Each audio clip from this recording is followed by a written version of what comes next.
de las emociones, un tema clave para entender el mundo contemporáneo, para entender nuestra posibilidad de libertad o nuestra esclavitud en la época actual.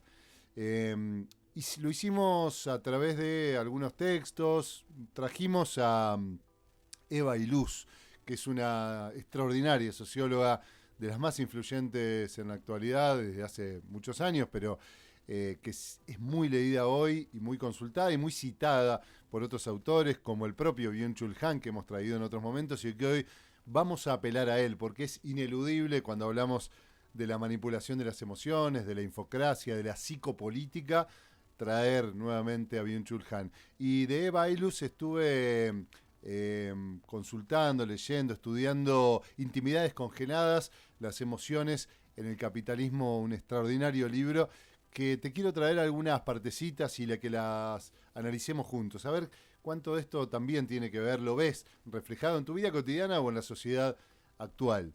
Decía Eva Iluz, y llegamos ayer hasta una parte sobre cómo en toda la modernidad, en realidad, en esta unión de modernidad y capitalismo, nacen juntos, se construyen juntos, es decir, un sistema de pensamiento, de abordaje del mundo, científico, sobre cómo el mundo se va haciendo un objeto a dominar, a calcular, a, este, a través del dato y de la estadística poder estudiar los comportamientos futuros. Bueno, posteriormente el propio ser humano se transforma también en una víctima de esa concepción, de la concepción moderna, que va, insistimos, de la mano del capitalismo, porque nacen juntos y uno dice, ¿por qué descubrimos, por ejemplo, la estadística en el siglo XVII? ¿Cómo nace la estadística como sistema de conocimiento? ¿Por qué no se inventó antes? ¿Por qué no se inventó en el siglo VI o en el siglo XX antes de Cristo? O al menos eso creemos.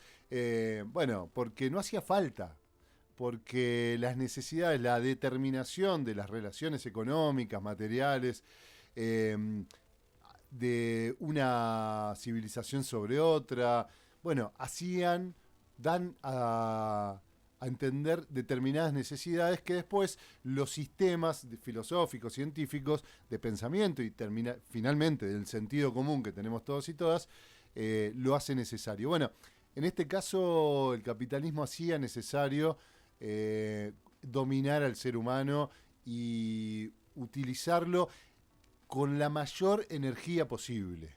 Inyectarle, ver de qué manera, cuál sería el antídoto para meterle la mayor energía posible al ser humano para hacerlo más productivo. Bueno, y se dieron cuenta que las emociones son esa mayor energía. Se dieron cuenta, en realidad, las propias religiones antiguas, los sistemas en general utilizan las emociones. Las religiones han sido la construcción también muy lúcida, muy sofisticada de cómo hasta ese momento, con los conocimientos que se tenían, aplicar determinadas emociones en las masas, en las sociedades, para poder utilizar esa energía. Por ejemplo, bueno, religión, ustedes saben que viene de religar, es la manera de producir un lazo social y de fortalecerlo. Ese lazo lo hace muy productivo, hace que una sociedad colabore entre sí, esté cooperando para llegar a un objetivo. Bueno, esta demostración de que en realidad la manipulación de las emociones ha sido un camino extenso en nuestra historia, bueno, llega a la modernidad y hemos mostrado el lunes cómo esto se produce. Los relatos sociológicos canónicos de la modernidad, dice Eva Iluz, refieren a estas emociones. Hablan de las angustias, hablan del amor, hablan de competitividad, que es una emoción, hablan de indiferencia, de culpa. Todos estos términos tienen un impacto, es decir, son como agujas de acupuntura que puestas en el lugar determinado producen un efecto y ese efecto termina siendo el sometimiento en unos casos y la energía productiva en los otros. La emoción no es acción, dice Eva Iluz, sino que es la energía interna que nos impulsa a un acto, es decir, que no provoca la acción, pero sí mueve. Es como si dijéramos el combustible la nafta que le metemos a las sociedades humanas para que vayan en un determinado sentido.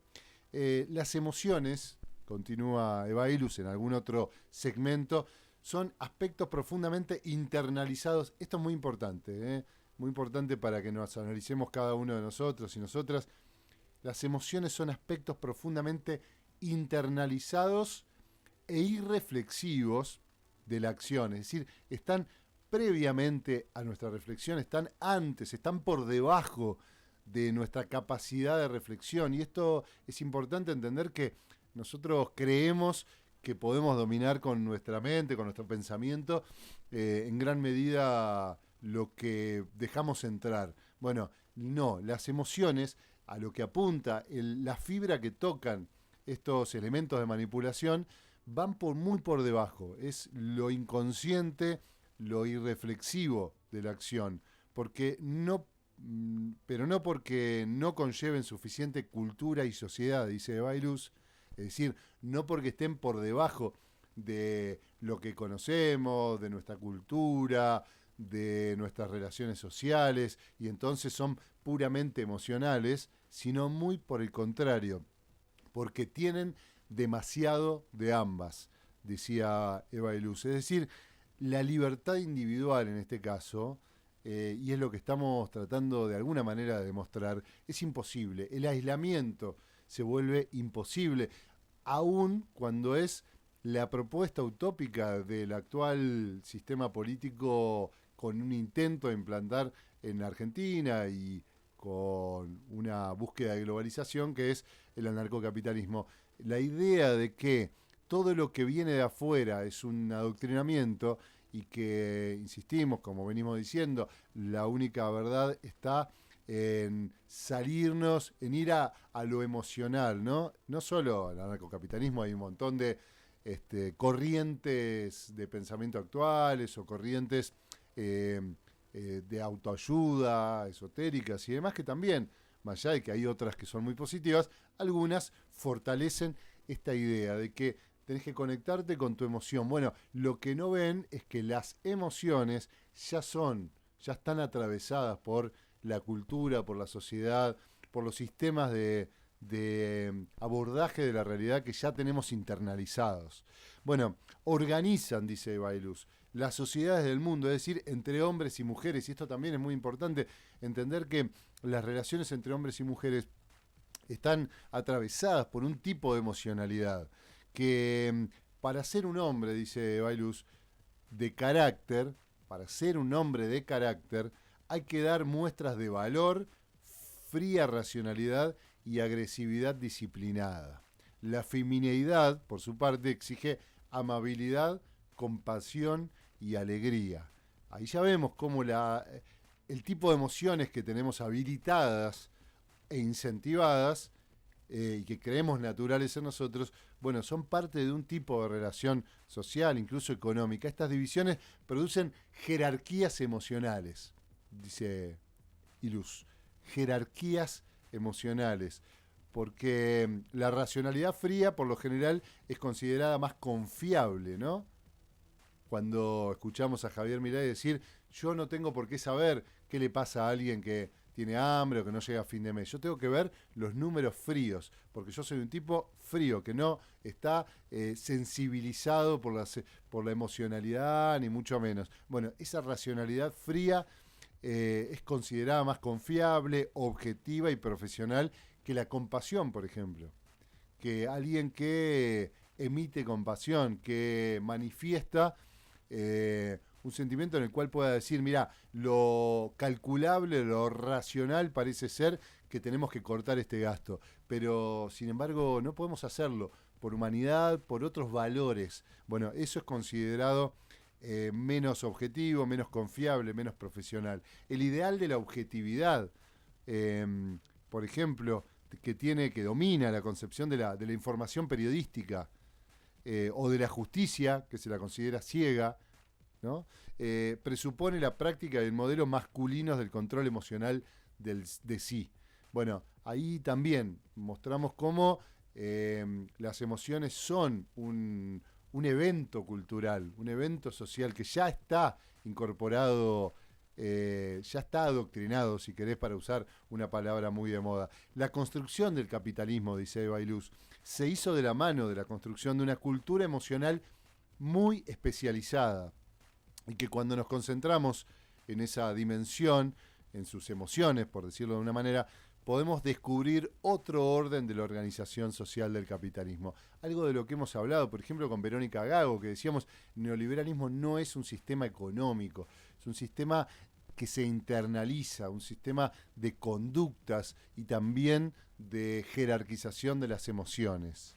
Bueno, la división convencional entre una esfera pública no emocional y una esfera privada saturada de emociones comienza a disolverse, dice Bailuz. En nuestra etapa, en nuestra época, se disuelve esta idea de que en el plano, en el ámbito público, en la esfera pública, no manifestamos las emociones y podemos tener conductas racionales y que guardamos las emociones para el ámbito individual. Dice que no, que esto es evidente que durante el siglo XX se llevó a los hombres y a las mujeres de clase media a concentrarse fuertemente en su vida emocional, tanto en el trabajo como en la familia, mediante el uso de técnicas similares que llevan a un primer plano el yo y sus relaciones con los demás. Hemos cansado de repetir que el yo no es una idea natural, no es una idea ni siquiera antigua, es una idea muy nueva, que hoy naturalizamos y que parece ser la única realidad además. Nuestro único acceso a la realidad es a través de lo que yo siento, yo pienso y tengo que buscarme adentro mismo. Buscarme adentro mío para encontrar una realidad. Bueno, esta idea fue incentivada, dice Bailuz, que lo estudió muchísimo en el siglo XX. Bueno, es el siglo del psicoanálisis, por ejemplo, del psicoanálisis y de todo el resto de las terapias, ¿no? El psicoanálisis tal vez como paradigma de un estudio del yo y un incentivo a la búsqueda de ese yo, porque no iba a decir introspección, pero la introspección es otra cosa. La introspección es necesaria, útil, es parte de la vida humana, pero no siempre la introspección es la búsqueda de un yo aislado, no tiene nada que ver con eso. El psicoanálisis, según algunos autores, es el confesionario del siglo XX, ¿no? Viene a reemplazar al sacerdote de la Edad Media. Cuando nos quedamos con ese vacío, sin poder hablarle al sacerdote, a través del sacerdote a Dios para que nos perdone, nos absuelva, bueno, el psicoanalista toma ese rol, hereda el rol del sacerdote para también poder darnos la salvación, excomulgarnos de algunas culpas, aun cuando destacamos las virtudes que puede tener la terapia, el psicoanálisis o cualquier otra, lo cierto es que se fortaleció mucho durante el siglo XX esta búsqueda del yo, de las técnicas para incorporarnos. Solo fíjense en su vida cotidiana cuántos reels le llegan, cuántos libros dan vueltas, cuánto de las conversaciones se dan en esos términos de técnicas para poder concentrarte en tu vida emocional, ¿no?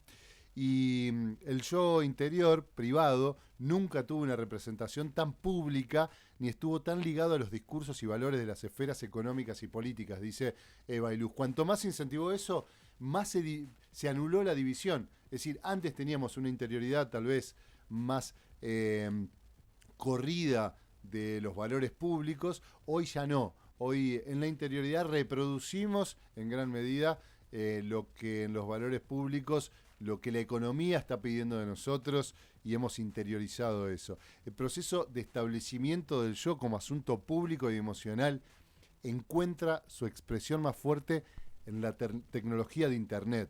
Una tecnología que presupone y pone en acto un yo emocional público y de hecho incluso logra que el yo emocional público preceda a las interacciones privadas y las constituya. Es decir, ese presunto avatar, esa personaje que tenemos en redes, en internet, el que se vuelve opinólogo, el que está incentivado a opinar, a estar todo el tiempo interviniendo, expresándose, comunicándose, ese yo termina pareciéndose mucho después al yo que tenemos interiormente. Es decir, que ya nos influye mucho más de lo que pensamos. Le decía que tenía ganas de traer a Byung-Chul Han, nos parecía inevitable en estos temas. Lo vamos a hacer mañana de manera más profunda. Solo algunas citas de este filósofo surcoreano de libros como Psicopolítica, Neoliberalismo y Nuevas Técnicas de Poder,